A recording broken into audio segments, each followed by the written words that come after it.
ignorer que tu es libre. Pour ceux-là qui adorent Jésus, pour ceux-là qui veulent combattre, pour ceux-là qui sont victorieux. Alléluia. Le burn-out, c'est un mot d'origine anglaise qui veut dire tout simplement burn, ça veut dire brûler, out, dehors. Alléluia. Mais j'aimerais beaucoup plus parler un petit peu parce que nous sommes en train de vivre un moment où je pense que vous le savez. Ce mot est en train de parler dans la télévision, dans la radio et partout ailleurs. Le burn-out, c'est un état dépressif lié au milieu professionnel. C'est un traumatisme qui a des processus mentaux. Ce mot a été employé pour la première fois en 1974 à un psychiatre américain. Et nous voyons l'ampleur de ces mots ou de ces traumatismes aujourd'hui dans notre société. J'étais en train de suivre l'émission ici en Suisse, dans Suisse romande. Ils disent que plus de 75% des Suisses sont déjà touchés.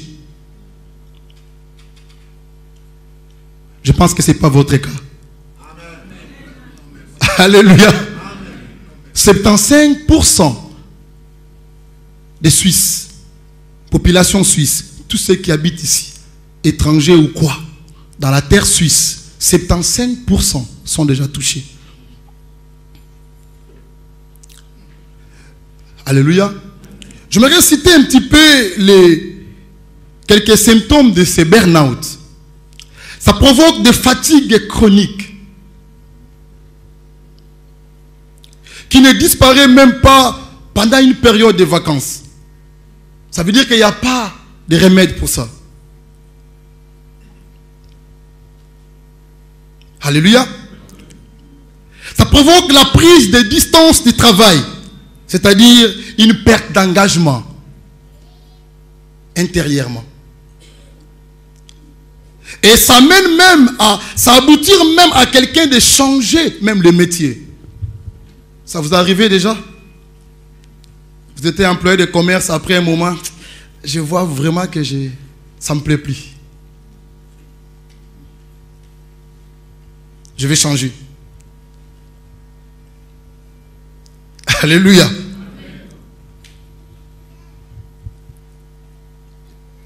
Ça provoque l'état général de dépression et une période prolongée.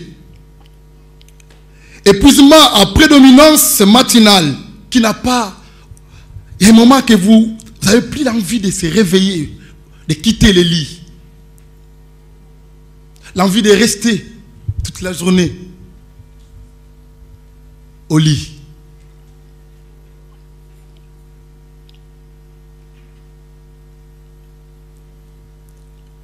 Lassitude générale, la faiblesse ou le découragement, qui touche même au niveau des loisirs, la famille, même certains partenaires. Il arrive aussi dans nos vies que lorsque papa, des fois, il est fatigué, il n'a plus le temps de discuter avec ses enfants. Parce qu'il est KO. Au niveau du travail, il est tellement KO. Et ça commence même à provoquer la rupture des divorces. Plein de divorces à cause de ça. Burn-out. Parce que lorsque papa ou maman il est fatigué, des fois il n'a plus le temps de satisfaire l'autre. À cause des fatigues. Et lorsque j'étais en train de méditer, et ce mot que l'homme de Dieu m'a donné, ce thème, le Seigneur m'a mené directement dans sa parole. Dans le livre d'Exode. Exode chapitre 1. Dans 11e verset. Qu'est-ce que la Bible nous dit là-bas? La Bible dit ceci. On a établi sur lui les chefs de corvée, afin d'accabler des travaux pénibles. C'est ainsi qu'il bâtit le ville de Pithom et de Ramsès pour servir de magasin à Pharaon. Je me suis dit, mais ces choses qui paraissent comme c'est quelque chose de nouveau. Or, c'était depuis longtemps. Comme dit le roi Salomon, il n'y a rien de nouveau sous le soleil. Le burn-out provoque aussi des troubles psychiques. La nervosité accrue. L'inquiétude. L'agitation, les sentiments avides. Des fois, vous avez un sentiment, mais avide, il n'y a rien. La peur. Les ennuis, désespoir. Tout cela, c'est burn-out qui provoque cela.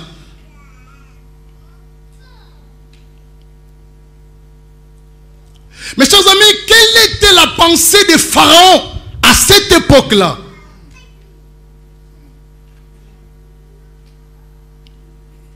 Alléluia. Alléluia.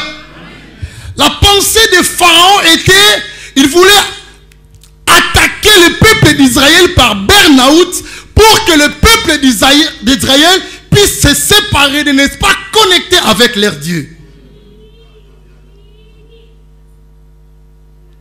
Il dit, établi sur lui, bien sûr le peuple d'Israël, des chefs de corvée, des chefs des ennuis, qui vont commencer à les nuire dans le travail.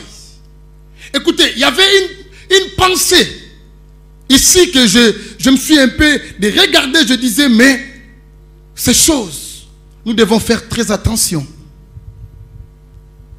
Il n'y a rien de nouveau. Pourquoi?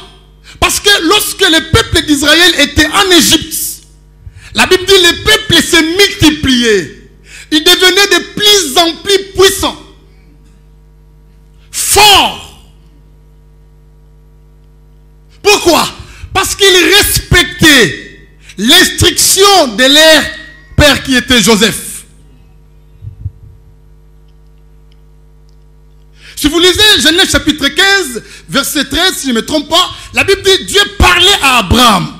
Il dit ceci: tes descendants seront esclaves dans un pays qui ne sera pas le leur. Mais après 400 ans, s'ils vont obéir ma parole, après 400 ans, je vais les délivrer. Abraham transmet cette parole à ses enfants, Isaac, Jacob, Joseph. Et Joseph, avant de mourir, il a rassemblé tout le peuple d'Israël. Il commençait à leur dire, j'aimerais vous dire des choses que mes ancêtres m'ont dit. Gardez-vous bien dans votre cœur. Moi, je vais mourir. Mais sache bien que vous resterez ici. Mais un jour, le Dieu de mes pères, il va vous visiter. Gardez l'instruction. N'adorez pas le Dieu des Égyptiens. Ne les servez pas. Ne priez pas ces dieux. Alléluia. Là, c'est Joseph. Il parlait aux enfants d'Israël avant de mourir. Gardez-vous bien de ne pas trahir le Dieu de mes pères. Alléluia. Alléluia. la richesse que Joseph a laissée à ce peuple. Il dit l'obéissance de la parole de Dieu et de rester ferme.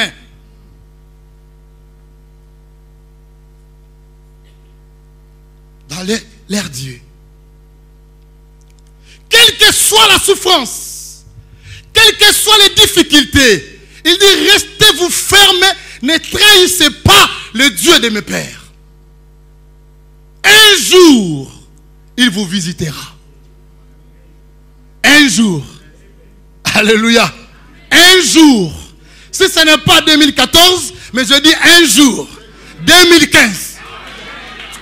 Ah, moi, pour aller encore plus loin, je dis un jour, c'est aujourd'hui. Alléluia. 2015 nous est réservé encore, mais allez encore plus loin. Un jour, c'est aujourd'hui.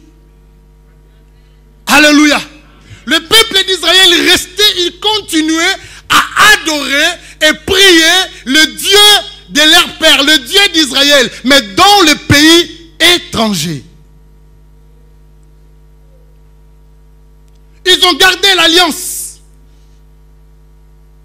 Ils continuaient à prier leur Dieu devant les idoles, devant les difficultés. Et la Bible dit la présence de Dieu. La présence de Dieu qui fait que le peuple d'Israël devenait de plus en plus fort et puissant.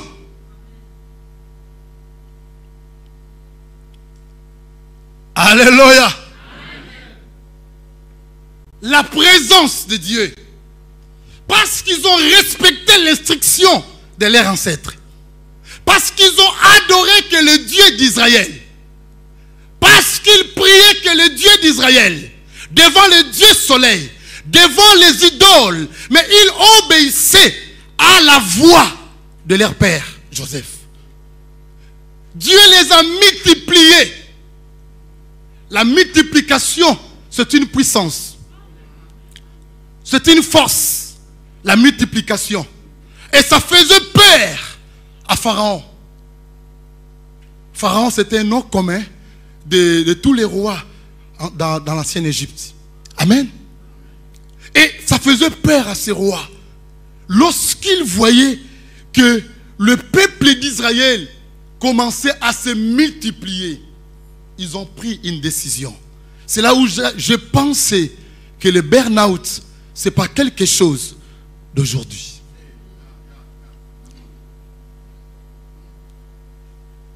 Le but de burn-out dans l'époque là, c'est juste pour empêcher le peuple d'Israël de ne pas adorer et prier le Dieu qui leur donne la force. La première chose que je soulignais ici, je voyais que Pharaon il a empêché ce peuple premièrement de couper les ponts, couper la relation, mettre en déconnexion.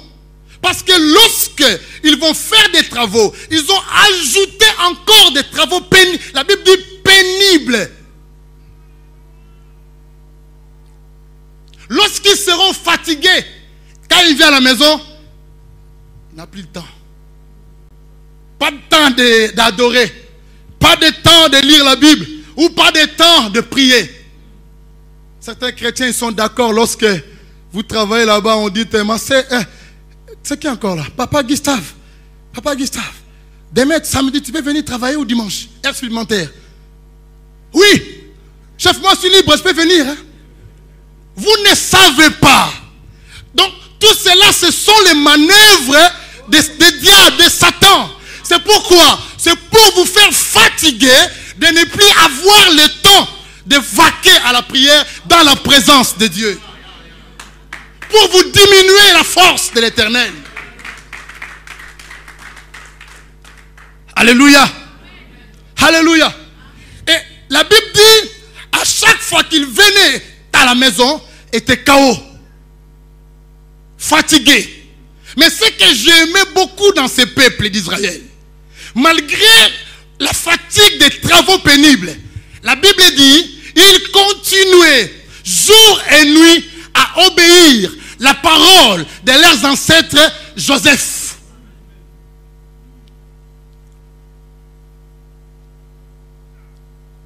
Alléluia. Alléluia. Écoutez mes chers amis. Nous-mêmes, des fois, nous ne savons pas. Nous sommes un peuple puissant. Une église puissante. Où le monde cherche à nous détruire. Vous ne voyez pas dans votre vie, vous n'avez rien, mais vous avez beaucoup d'ennemis. Vous ne voyez pas ça? Rien. Mes chers amis, chez moi là-bas en Valais, rien. J'avais rien à l'époque là. Ni la voiture, ni papier, ni rien, ni femme. Et ils avaient tout. Papier, femme, tout. Mais la manière qu'ils me combattent, je ne comprends absolument rien. Parce que j'avais quelque chose à moi. Ozane côté mais babundi sakayo, bina bodo kamwa ngote. Papa Freddy, ozane rien. Kaka bitumba na bitumba, ozo comprendre te kaka.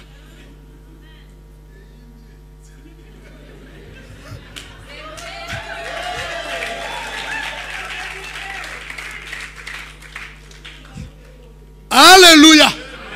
Tu as fait aussi rien. Mais il te poursuit de jour et nuit. Tu passes comme ça, regarde comment elle est habillée. Tu passes comme ça.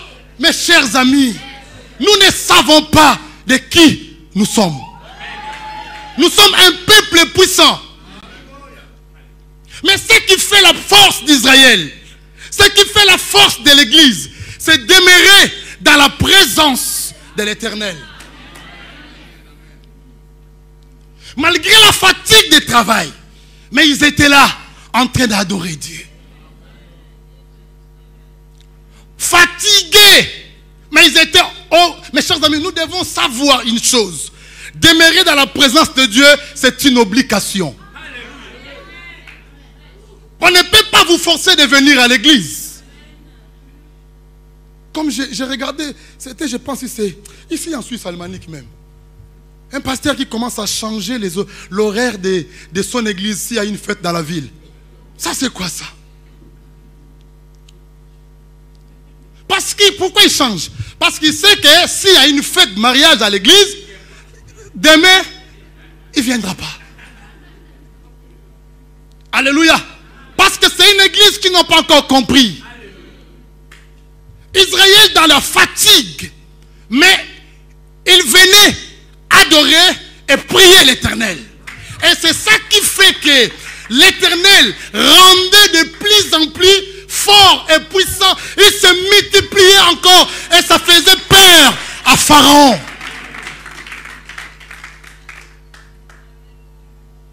Alléluia. Burnout, c'est quelque chose depuis ancien. Je me rappelle encore, mes chers amis, même dans l'église primitive.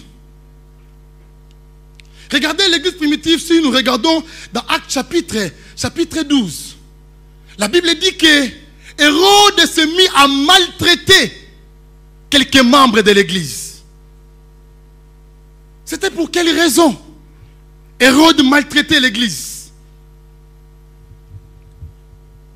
C'est quoi ça? Je comprends pas.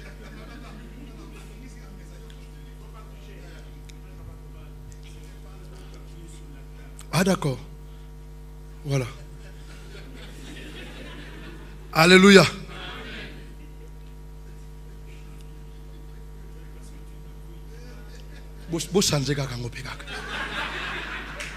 Alléluia. Ah, gloire à Dieu. Alléluia. Parce que ça commence un peu à bousculer un petit peu. Amen, amen. Mais c'est trop joli.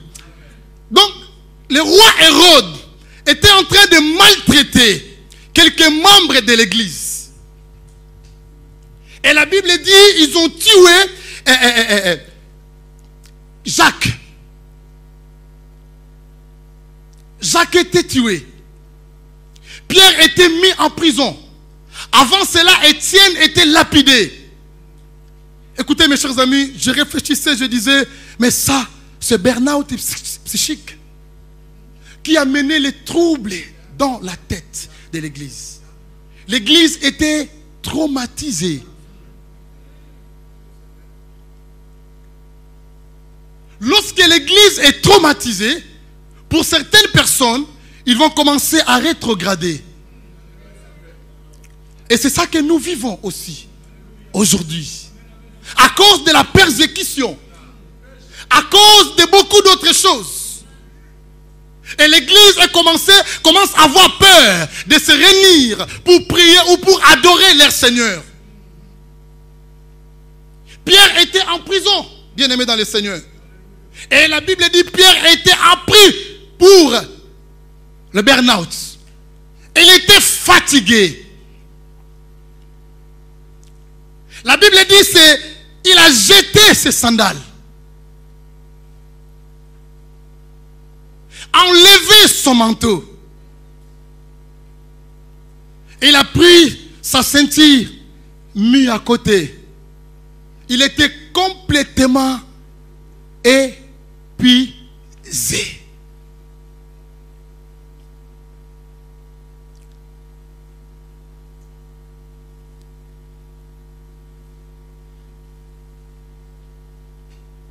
J'aimerais dire la situation des fois par laquelle que nous traversions, ou dans nos églises, ou dans nos familles, si nous ne vaquons pas à la prière et dans la présence de Dieu à l'adoration, mes chers amis, nous serons pris par burn-out. Pierre était complètement, lui qui était responsable, le chef de l'église. Alléluia. Amen. Alléluia. Amen. J'aimerais souligner, faire un peu une parenthèse là. Je dirais à l'église locale, nos églises, essayez un peu de structurer, de prendre même à 50%. Si vous voulez même 70, 80 ou 100, selon votre possibilité, de prendre les hommes de Dieu en charge.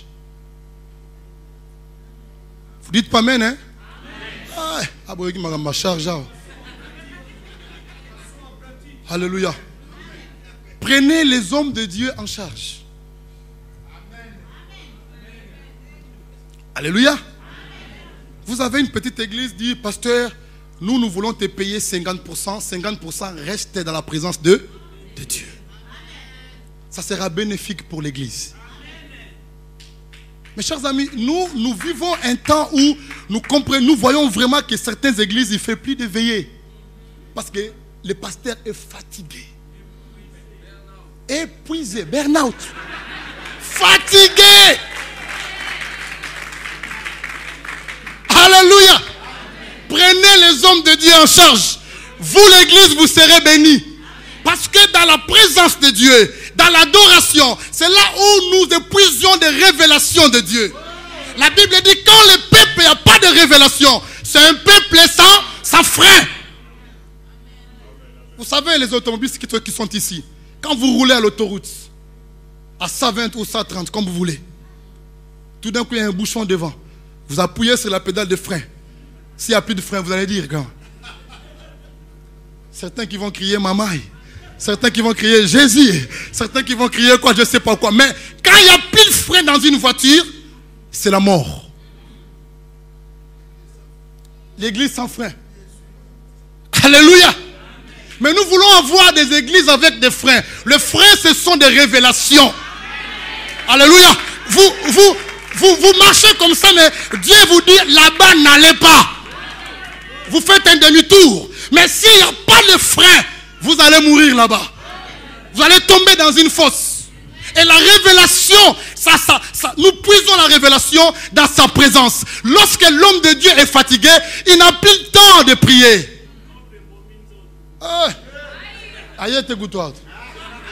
Vous, l'église de Holten, ça c'est mon ami, mon papa, mon parrain.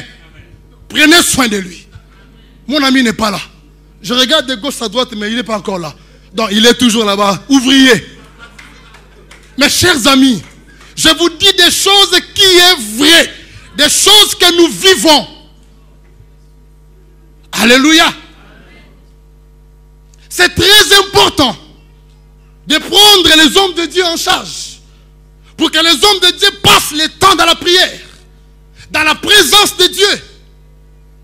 Les choses de Dieu, ce n'est pas une routine. Ce n'est pas une routine. Nous puisons la révélation pour venir donner le peuple de Dieu. Ce n'est pas que parce que je connais Jean chapitre 3 verset 16, je viens directement devant vous, je donne. Non! Laissez le temps à ce peuple, à ces hommes de Dieu. Et à vous-même aussi. Parce que ce qui fait la force de l'église, c'est demeurer dans sa présence. Pierre était en prison. Fatigué. Il a jeté tout.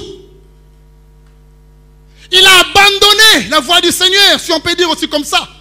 Mais la seule chose qui m'a beaucoup aidé dans ces histoires, la Bible dit, l'église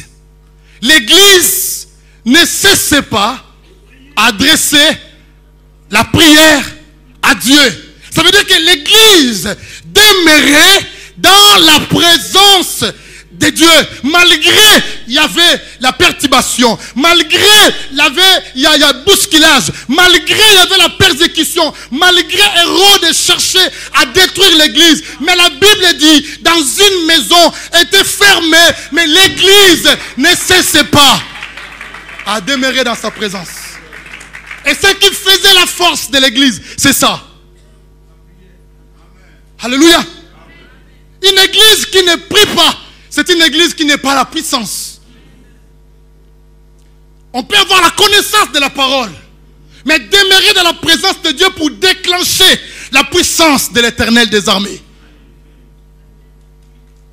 Alléluia. C'est pourquoi dans nos églises aujourd'hui, nous vivons, nous mangeons, nous chantons, nous louons, nous adorons avec ceux qui nous cherchent à nous détruire. Les yeux sont fermés. Monsieur Kangama. Pourquoi? Il n'y a plus de temps. Beaucoup d'organisations dans l'église, mais pas de temps de prière, pas de temps d'adoration. Tellement d'organisation. Ce qui n'est pas aussi mauvais. Parce que nous avons un Dieu d'ordre. Mais nous devons, mes chers amis, ce qui fait la force de l'église, c'est demeurer dans sa présence. L'église ne cesse pas d'adresser la prière à l'Éternel. Mes chers amis, dans notre temps, aujourd'hui, nous pouvons aussi dire, le burn-out, c'est l'apostasie. C'est l'abandon de Dieu ou abandon de la foi. Où les gens n'ont plus de goût de venir à l'église. Ils sont là. Ils viennent toujours des mêmes choses. Ils viennent vers la maladie. Ils rentrent avec ça.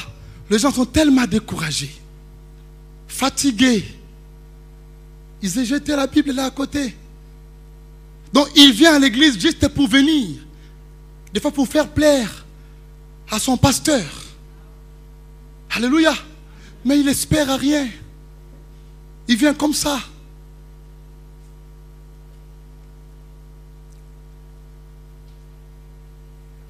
Je n'aurais touché pas le point de la prière beaucoup plus aujourd'hui, mais je vais parler un peu le point d'adoration, de rester dans sa présence. Rester dans la présence de Dieu. Demeurer dans l'adoration, mes chers amis, qui est très important dans la vie d'une église. Ça peut aller presque ensemble, la prière et l'adoration. Mais j'aimerais vraiment, à cause du temps, de prendre seulement un petit point de l'adoration. L'église priait bien sûr parce qu'elle était aussi dans ça, dans la présence de Dieu. Mais l'adoration, mes chers amis, c'est quelque chose qui révèle qui est réellement Dieu. L'adoration qui révèle qui est Dieu. Je ne parle pas d'adoration là qui, vous êtes là comme vous charmez Dieu. oh Dieu, oh Seigneur. Non, je parle de l'adoration. Alléluia. Je parle de l'adoration. L'adoration, dans le sens étymologique de l'adoration, c'est baiser les pieds du maître.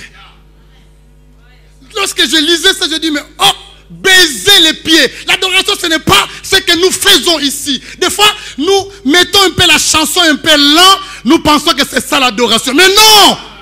L'église, réveillons-nous. Écoutez, je vais changer maintenant. Yesu azali yawa, Yesu azali yawa. Arrêtez là. Maintenant, change. Yesu azali yawa, Yesu azali. Vous pensez que c'est ça? Je connais un homme, quand il chante, Yesu azali yawa. Mais ce n'est pas ça l'adoration. L'adoration, c'est baiser les pieds. Pour baiser les pieds, tu dois descendre. Parce que les pieds, c'est en bas. Ce n'est pas ça ce que nous faisons. Alléluia. L'église, il faut rester dans la présence de Dieu pour l'adorer. En fait, l'homme n'est pas créé pour prier. Mais l'homme était créé pour adorer. Parce que... La Bible dit ceci. Lorsque Dieu créait l'homme, l'homme avait tout. Il n'avait pas besoin de demander. La prière, c'est demander, inviter, invoquer. Mais l'adoration, c'est l'hommage que nous donnons à celui qui vit à jamais. Changeons les choses, la façon de voir des choses. Changeons-nous, mes chers amis. La Bible dit, Jean était dans une île Patmos. Il était là à cause des tribulations. Il était là. Un jour, il était parti par son esprit dans la présence de Dieu. Et il a entendu une voix qui lui disait des choses où l'homme n'a jamais entendu. Mes grands frères, que Dieu vous bénisse. Laisse-moi vous saluer. J'aime bien quand... Que Dieu vous bénisse. Vous êtes grands, mais vous êtes aussi forts. Hein? Il faut nous pousser les petits d'aller un peu. Alléluia. Jean a entendu des choses que l'homme n'a jamais entendues. La Bible dit lorsqu'il a retourné pour voir, parce qu'il avait entendu la voix, sa pensée était de voir quelqu'un. La Bible dit il a vu 7 chandeliers. Dans la Bible, oui. 7 chandeliers. Dans un chandelier, il y a 7 branches. Ça veut dire que si nous faisons 7 fois 7, Jean a vu à peu près 49 branches. Les 49. Nous avons parlé ça un jour là-bas au Tessin. Vous vous rappelez? 49. Le 50e, c'est quoi? Jour de Pentecôte. 50e, le Saint-Esprit. Donc quand Jean a regardé, il a vu les 7 chandeliers. Il a regardé encore. Il a vu, la Bible dit qu'il a vu quelqu'un au milieu de ces chandeliers. Et il y a dans sa poitrine une ceinture d'or. Ayamanakuriye Kebe. Qui est cet homme? Il a regardé, il dit, il était là. Sa tête et ses cheveux étaient blancs comme de la laine, blanche comme la neige. Ayamakuriye Kebe Sendede. Elle a dit, quand je regardais cet homme, Ayakanaikoro. Erekoki Bandeko.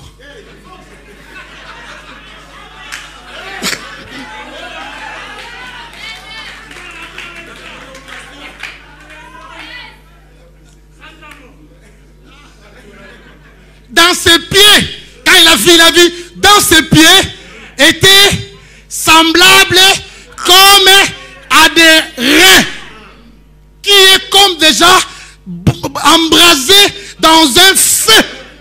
Et il a continué encore à regarder. La Bible dit qu'est-ce qu'il a vu encore? Dans sa main droite, il a vu quoi? une épée de deux tranchants.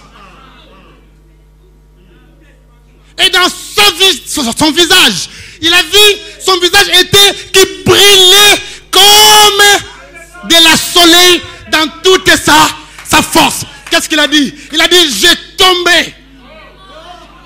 tombé dans ses pieds. Lisez bien la parole. Il a dit, j'ai tombé dans ses pieds. Je vous ai dit, l'adoration c'est quoi? C'est baiser le pied du maître. Un jour, mes chers amis, Élie était en train de fuir Jézabel. Élie est en train de fuir Jézabel. Il croyait qu'il est resté seul. Dieu l'a dit, non, Élie. J'ai réservé encore combien? 7000 hommes qui n'ont fait quoi? Qui n'ont pas fléchi les genoux.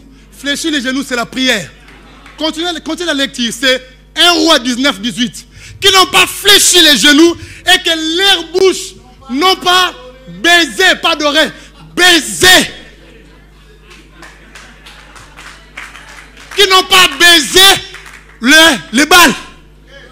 La Bible dit, quand Jean a tombé, Dieu a posé sa main sur lui. Il est tombé sur ses pieds. C'est là où j'ai dit, mes chers amis, l'adoration, ce n'est pas ce que nous faisons. L'adoration, ça révèle quelles sont la nature principale de Dieu. Abraham n'a pas demandé la nature principale. Abraham n'a pas demandé, Pasteur José, que Dieu te bénisse. Abraham n'a pas demandé d'enfant. Mais la Bible dit, lorsqu'il a vu les trois personnes, le messager céleste, en train de passer devant les plaines de marais, Abraham a couru et il a tombé devant eux. Tombé devant eux. Il a donné sa adoration à ce Dieu-là. Après avoir ce Dieu, il a mangé. Parce que l'adoration, c'est la nourriture principale aussi. Je dis la nourriture principale aussi de l'Éternel. Quand Dieu est bien nourri, il commence à mettre un peu les kirdans. Il a demandé à Abraham, où est ta femme Sarah? Abraham me dit, elle est là sous la tente. Il a dit ceci. Oh ya mama. Il a dit ceci. À cette même époque, mais l'année prochaine, à 2015, parce que la grossesse fait 9 mois, hein? 2015, hein? À cette même époque, mais l'année prochaine, ta femme sera quoi? Enfantera. Pourquoi? Parce qu'il était rempli, rassasié.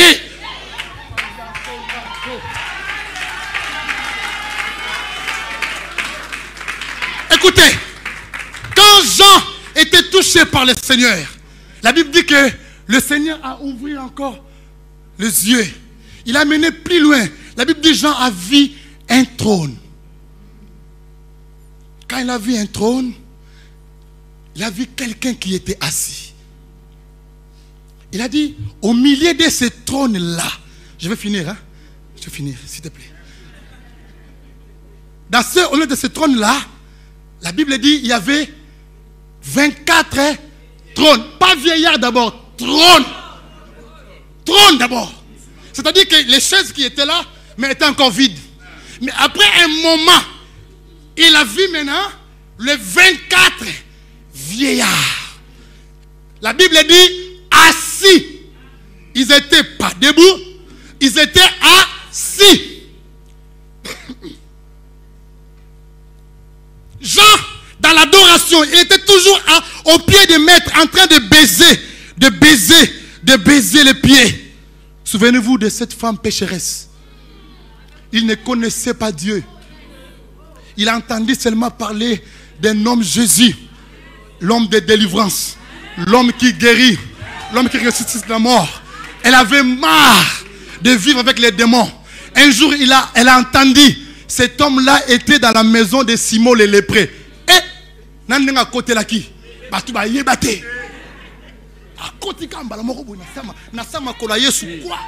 Commencer à baiser ses pieds.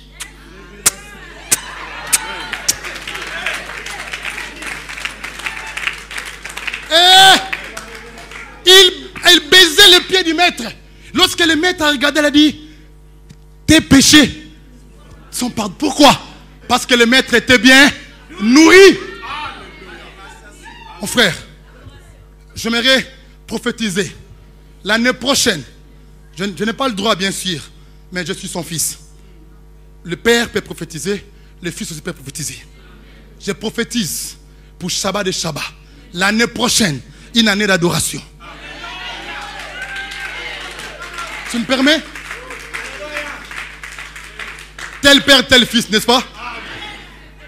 Je prophétise. L'année prochaine, année d'adoration. Tout le monde avec vos soutanes là, baiser les pieds du maître.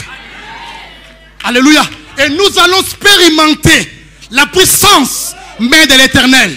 Les péchés seront pardonnés. Les malades seront guéris.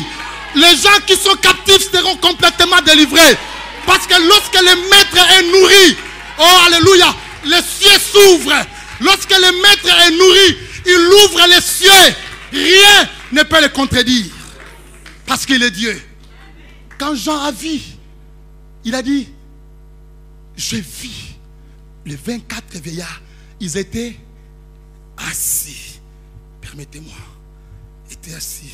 J'aime bien l'évangile. C'est pourquoi je deviens comme un fou. Alléluia. Ils étaient assis.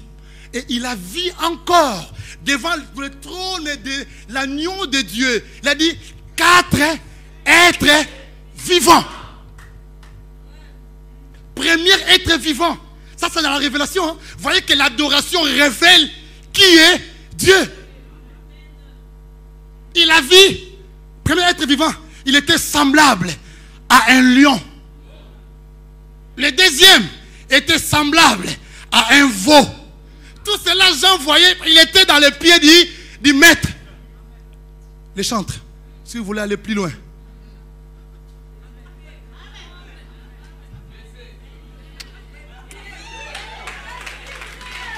Alléluia.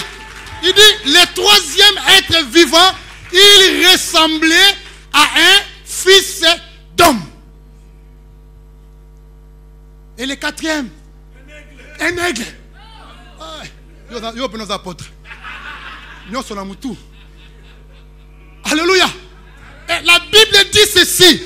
Les 4 êtres vivants, chacun avait 6 ailes. Oh Yamanakuru. Chacun avait 6 ailes. Il dit 2 ailes pour se couvrir, 2 ailes pour se voler et 2 ailes pour se tenir devant la présence de Dieu. Donc devant la présence de Dieu, il se couvre. Parce qu'il est tellement saint. Il commençait à crier, Saint, Saint, Saint est le Seigneur, le Dieu Tout-Puissant, celui qui est, qui était, qui vient, Saint, Saint, Saint, le Seigneur des armées, celui qui est, qui était, qui vient. Lorsque les 24 vieillards ont entendu l'adoration, la Bible dit, ils jetèrent quoi? Leurs couronnes.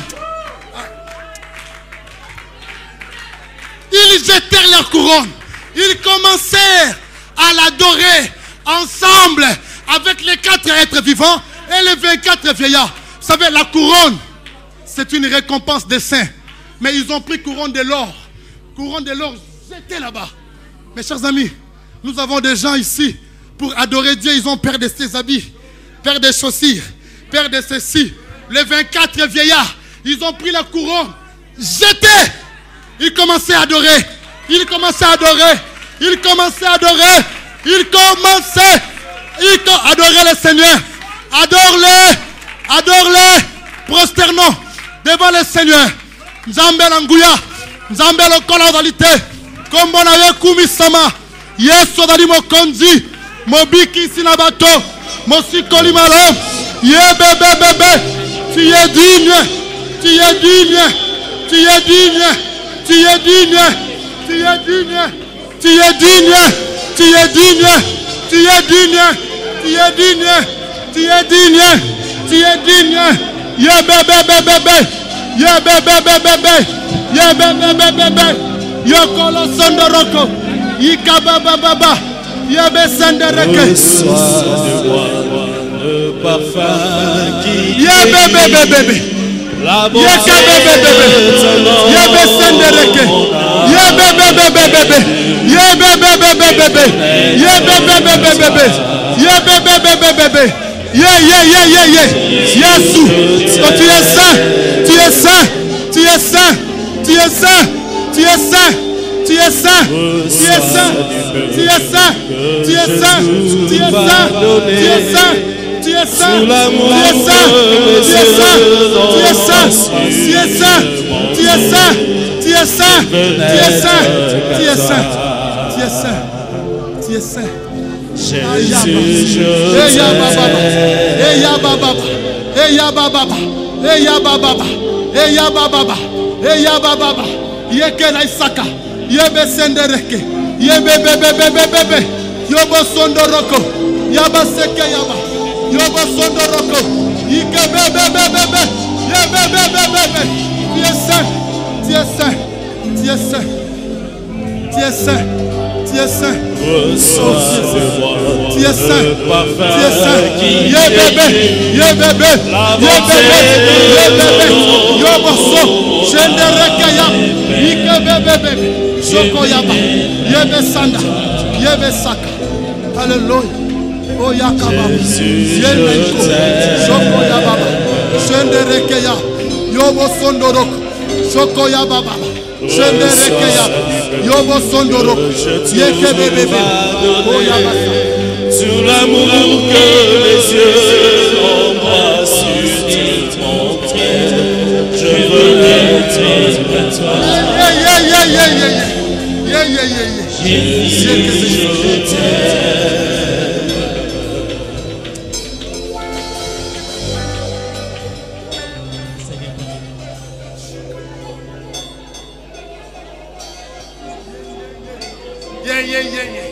Tu es saint, papa. Tu es saint. Tu es saint. Tu es saint. Tu es saint. Tu es saint. Tu es saint. Tu es saint. Tu es saint. Tu es saint. Tu es saint. Tu es saint.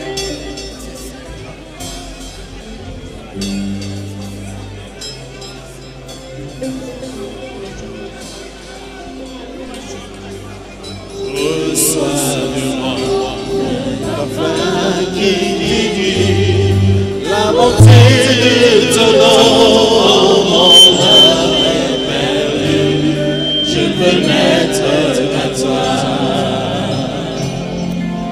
Jésus, je t'aime. Oh, il y a rien de plus beau que ton nom. Rien de plus beau que ton nom. Rien n'est plus saint que le sang du Papa. Oh, moi, je veux mettre à toi. Jésus, mon roi. Oh oui, rien de plus beau. Rien de plus beau que ton nom. Alléluia. Rien de plus saint que le sang du Papa. Oh, je veux mettre à toi. Jésus, mon roi.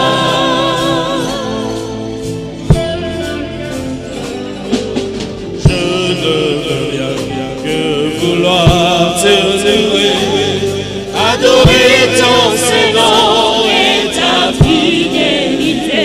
Oh yes. Je veux n'être qu'à toi. Jésus, je t'aime.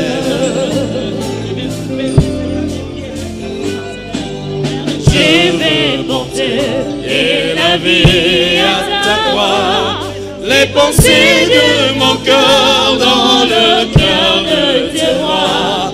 Je veux n'être qu'à toi. Jésus, je t'aime. Oh, rien n'est plus beau. Rien n'est plus beau que ton nom.